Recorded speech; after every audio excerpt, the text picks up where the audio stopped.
Right in the heart of Beijing, it was the home of emperors for 500 years. It has witnessed China's major political events during imperial times and ever since. The Forbidden City, its 900 halls and palaces, constitute the largest wooden building complex in the world. And its palace museum houses a vast collection of imperial artworks and artifacts from Ming and Qing times. Watch the Forbidden City on Journeys in Time.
Although this small courtyard in the Forbidden City may not be particularly attractive, it is nevertheless a very popular tourist destination. From the time of the reign of the Qing Emperor Yongzheng, it was used as the bedroom of emperors.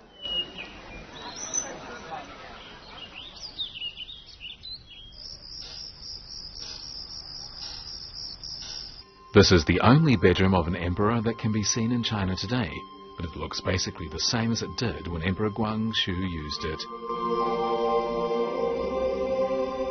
Many people are surprised when they see how small the bedroom is, but the fact is the first builders of the Forbidden City designed it simply as a place for a temporary rest.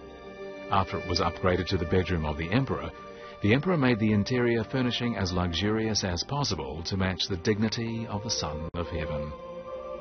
According to records in Furnishings in the Hall of Mental Cultivation, in the second year of the reign of Emperor Tongzhi, there were 724 articles on display in this room.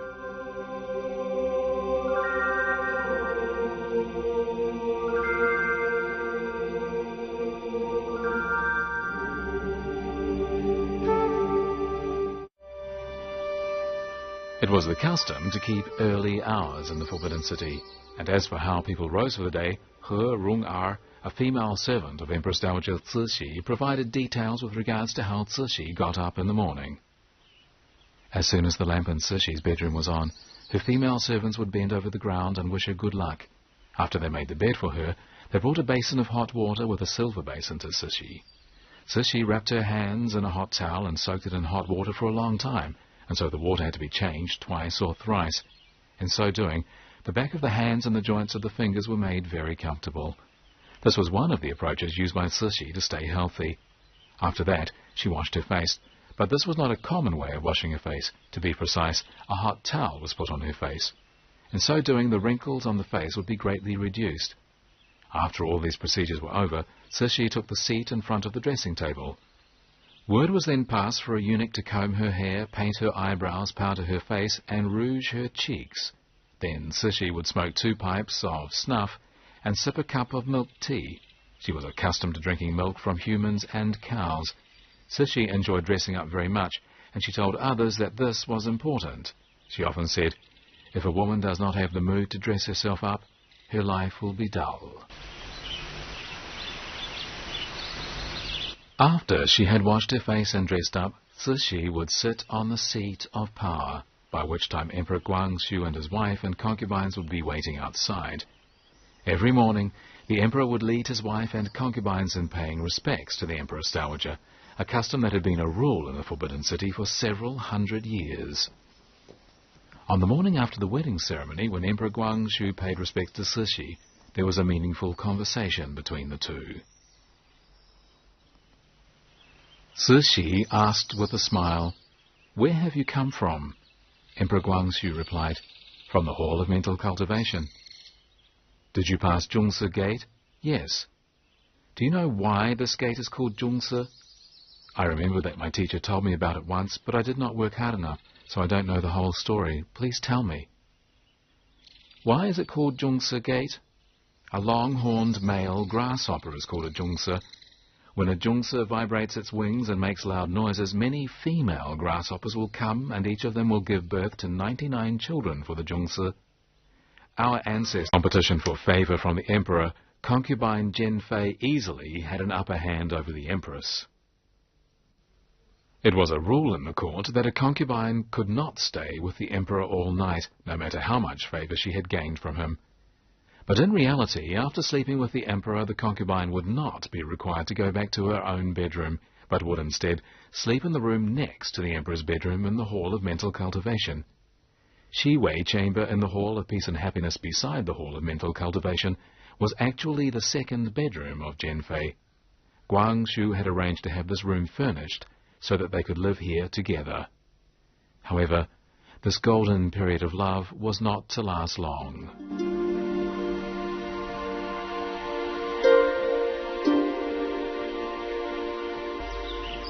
Jianfei was obedient and smart, could write with either her left or right hand, and liked drawing and singing, and she also enjoyed wearing the robe of a bodyguard and dressing like a handsome young man so as to amuse the emperor. It was said that it was she who introduced photography into the palace, and she very much enjoyed having Guangxu pose for a photo with her, asking the eunuchs to photograph them.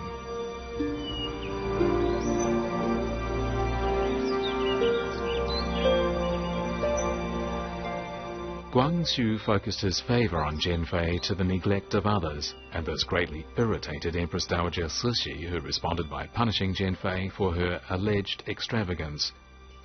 However, the pursuit of photography that had been used to serve as evidence of Jianfei's misbehavior went on to become Cixi's biggest hobby.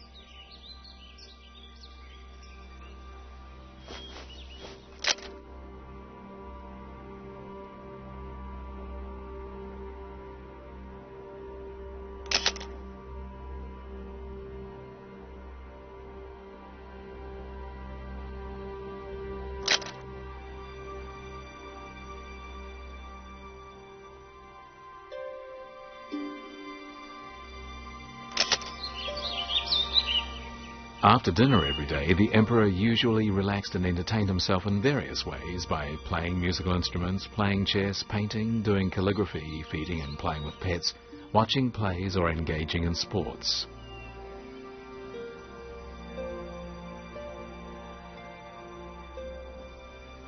This court painting depicts Ming Emperor Xuanzong playing Chuiwan, a sport similar to modern golf. Just like the common people, emperors enjoyed various entertainments and hobbies. To a man in the street, hobbies are simply that, and are of little significance. But in the imperial palace, if the emperor indulged himself in one particular hobby or other, the consequence might be so serious that, in some cases, the country could end up in crisis. The Ming Emperor Zhengde was particularly keen on martial arts, conferring the title Commander-in-Chief upon himself.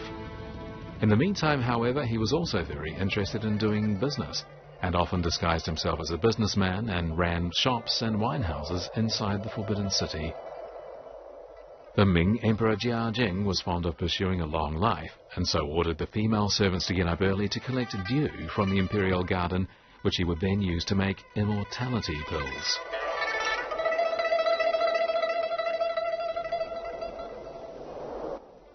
The Ming Emperor Wan Li did not receive any of his ministers for decades and lived a secluded life in the palace. His biggest hobby was accumulating wealth, a pursuit that saw the entire salt tax collected from the rich and populous south buried under the ground in the imperial palace. The Ming Emperor Tianqi was a very good carpenter, and it was said that he once designed a golden dragon which could spray water and play with a pearl. He was so caught up in his hobby that he asked his chief eunuch Wei Zhongxian to attend to state affairs on his behalf.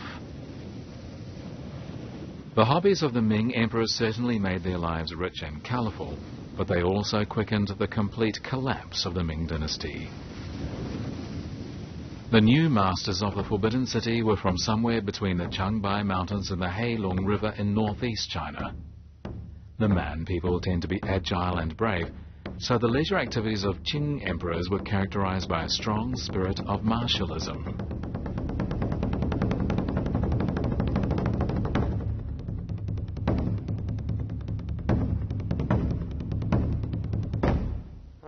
This is the Mulan enclosure, a hunting ground of emperors.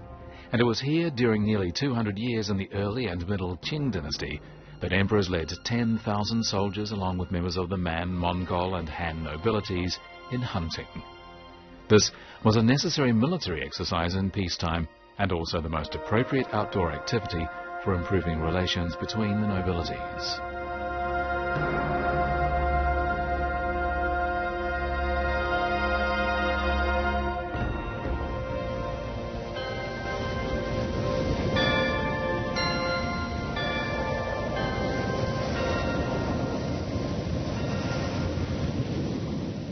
When winter came, an entertainment that featured unique Man characteristics would begin. Skating was, in fact, the most popular recreation for the imperial family in the Qing dynasty, and on each occasion they went skating, more than 1,200 officers and men participated. Their skating was smooth and accomplished, with some of them posing beautifully while moving at great speed. Others pleased the emperor with their ability to shoot small balls hanging on the gate with arrows.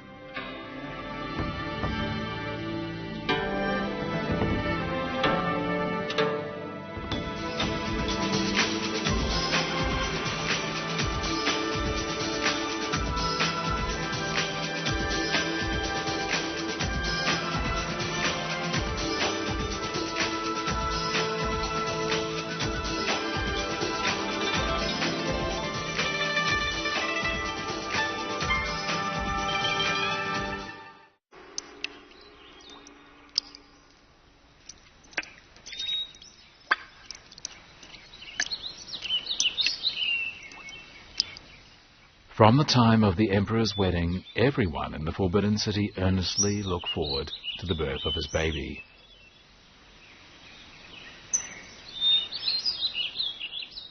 In current regulations concerning the imperial palace, stipulations were specified regarding the pregnancy of the empress or concubine.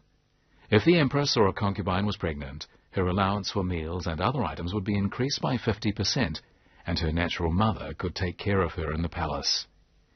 If the empress gave birth to a baby, she would receive 1,000 taels of silver and 300 bolts of dress fabric when her baby was 1 month old.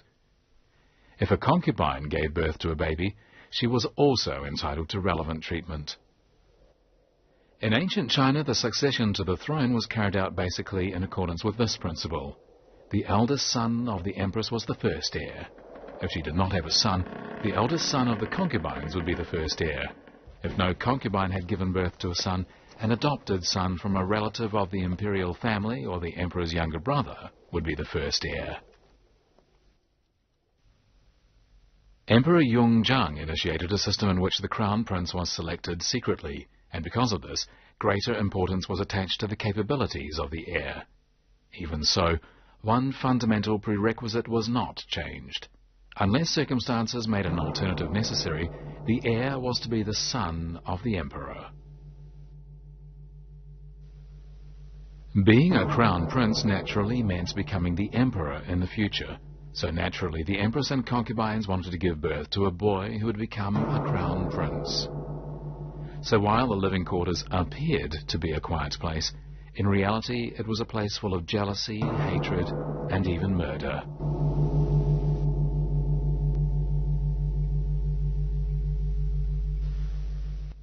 One day in 1475, 29-year-old Ming Emperor Shenzong got up and looked into the mirror. To his surprise, he saw several white hairs on his head and could not help but sigh, "I'm getting old, but I still have no sons." On hearing this, Zhang Min, the eunuch who was doing the emperor's hair, suddenly knelt down and reported a secret which he had been keeping for 5 years.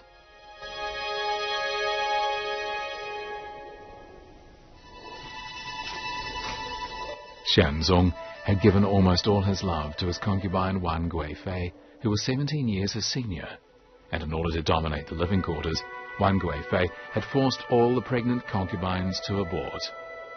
Unfortunately, after her own son had died very young, she had never again become pregnant. But what she did had nearly deprived Xianzong of the possibility of ever having a son.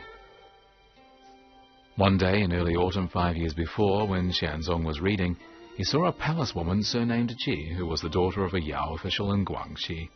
She was smart and charming and answered the emperor's questions in a fine manner. Xianzong found her attractive and made love to her, and she became pregnant.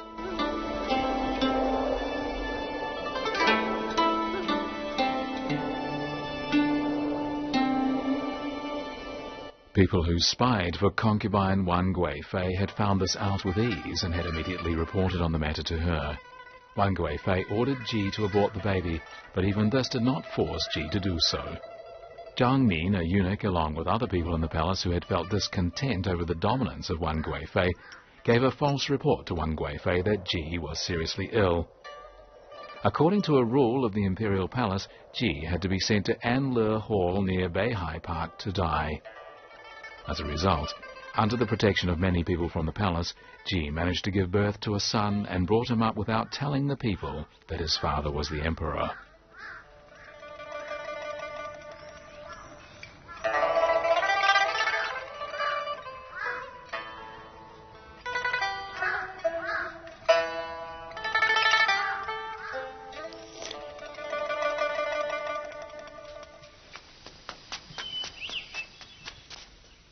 After finding out the truth, Xianzong immediately dispatched some people to get his son back to the palace. Just a month later, Ji died, and Zhang Min too died a violent death, and it was said that Wan Guifei was involved in their deaths. The boy, however, survived the cruel killings in the Forbidden City's living quarters, and 13 years later he became emperor.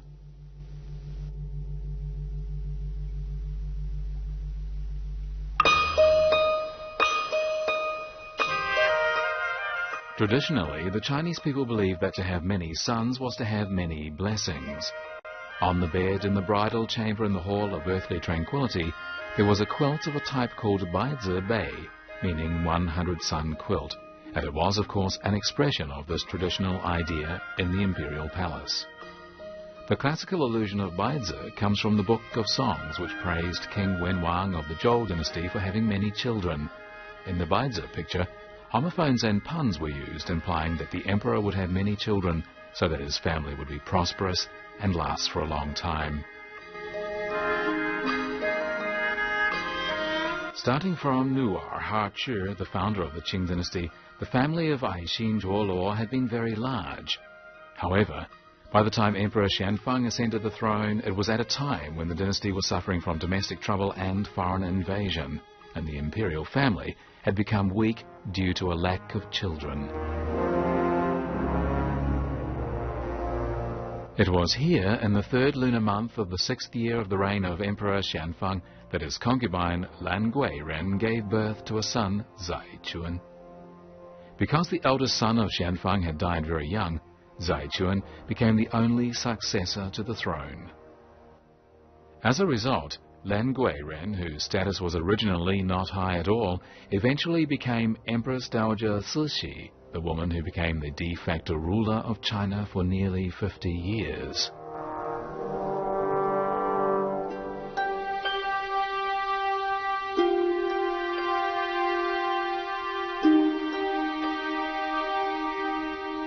The only son of Cixi, Emperor Tongzhi, died of illness shortly before his 20th birthday, and he did not leave behind any sons.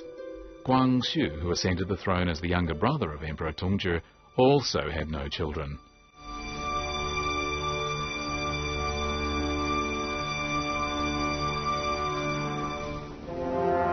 To an imperial family, the lack of a male descendant was the most bitter blow, an ominous warning that the dynasty was coming to an end.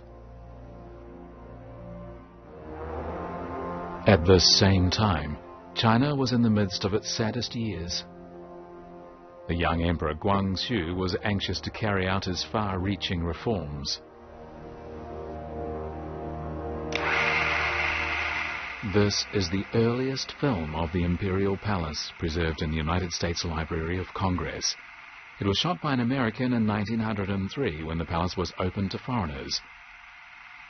In 1898, 4 years before this film was shot, the 103-day constitutional reforms initiated by Emperor Guangxu suddenly came to an end when Empress Dowager Cixi returned secretly to the Forbidden City from the Summer Palace and had Emperor Guangxu placed under house arrest. Cixi had all state power in her hands again.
On October the 21st, 1908, 7 years after concubine Jianfei had died, the weak Guangxu passed away.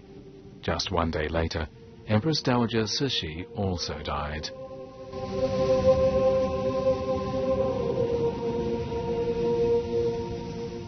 The Forbidden City was just like a huge stage on which dramas unfolded, but it was a stage from which the thick theatre curtain was never lifted.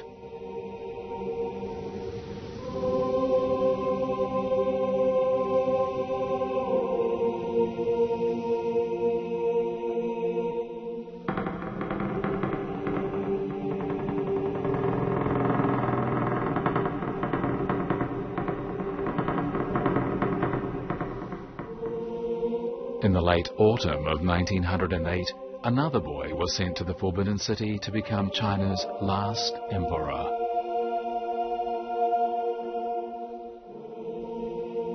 But within just a few years, the Forbidden City was no longer to be the home of any emperor.